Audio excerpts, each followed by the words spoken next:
desperate to retain their control over Hispanics. In fact, desperate to help Hispanics to go the way of the blacks. The Democrats are pulling out all the stops. Here's a news report, Fox News. Soros is making a takeover bid for a conservative set of radio stations. Spanish radio stations. Spanish radio stations. Yeah. It's called Radio Mambi. Mm-hmm. And evidently there were, conservative hosts and so on in these stations. Mm-hmm. But Soros's idea is he doesn't want Hispanics to get... To hear the truth, you mean? He doesn't want them to hear the other side. Let's not even necessarily call it the truth. And so what's happening is that some of the prominent hosts, here's Dania Alexandrino. She goes, listen, I'm not staying with Radio Mambi if it's being taken over by George Soros. So the conservative stars of this Hispanic radio network are deciding to look for the exits, and I hope look for alternative media creations where we can keep alive a conservative presence, because it's one thing for Hispanics to be sort of moving toward the Republican Party, but you need that diet of information, knowledge, to partly deconstruct what's being put out by Telemundo and Univision. Telemundo and Univision are mouthpieces. They're basically the Spanish version of CNN and MSNBC. I mean, let's face it. Actually, I didn't see this. Alexandrina, this is the radio host. She's going to be joining another host named Lourdes Ubieta, and this is at Americano Media, so a recently launched conservative news organization that is basically gobbling up these radio personalities. So this is really good. There's that one, of course. There's El American, which has been trying to get the Hispanic, conservative Hispanic audience. And so I hope that there's way more that are going to pop up, because for every conservative station that Soros takes over, I hope 10 more conservative stations are born out of that.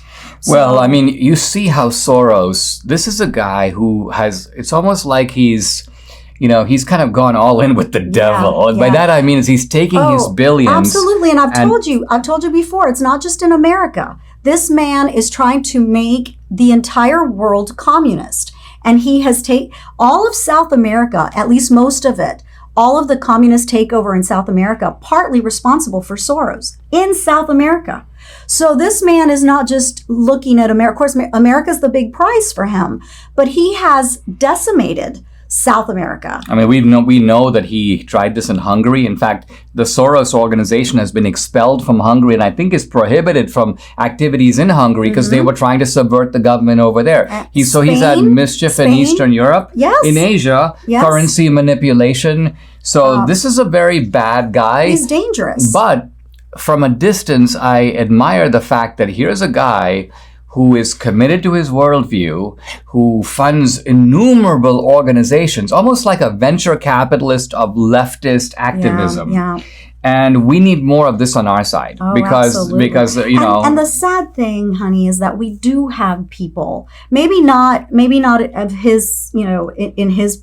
Sure, I mean the Koch brothers have as much money as Soros. So if they do, but we just don't have I don't know if it's the activists blood that we need to have on our side to combat this, because this guy uses his money very effectively on their side. We don't have that on our side. I mean, recently, Elon Musk, trying to buy Twitter and all of that, but Elon, you need to be the Soros that we need on our side. Well, with Elon Musk, I think his red pilling is not complete. And what I mean by that is that he tries to portray himself as a moderate who's just sort of now slightly right of center in the landscape that's been caused by the Democrat shifting left.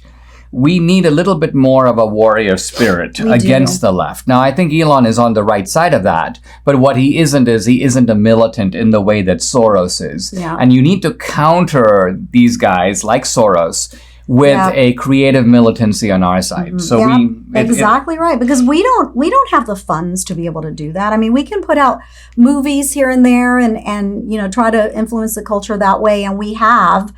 But if we had Soros's money, you wouldn't. I mean, we've typically, by and large, been making movies. The 2,000 Mules was even less, but in the $5 million range. We'll then use another $5 million to market them. But this is not in the scale of what Soros is doing, which is putting in billions. Now, we have resources on our side, but many of them, even think of Fox News. They've got tremendous resources. If I were Fox, I'd hire 100 investigative reporters overnight, mobilize them to dig up all kinds of information on the left, its leaders, look at their tax returns, look at what's going on in their ordinary lives. Think of what we could do if we not only had the resources, which are available, but if they were deployed effectively. In that sense, we have to say that George Soros, although on the dark side, can be a sort of model for our side as well.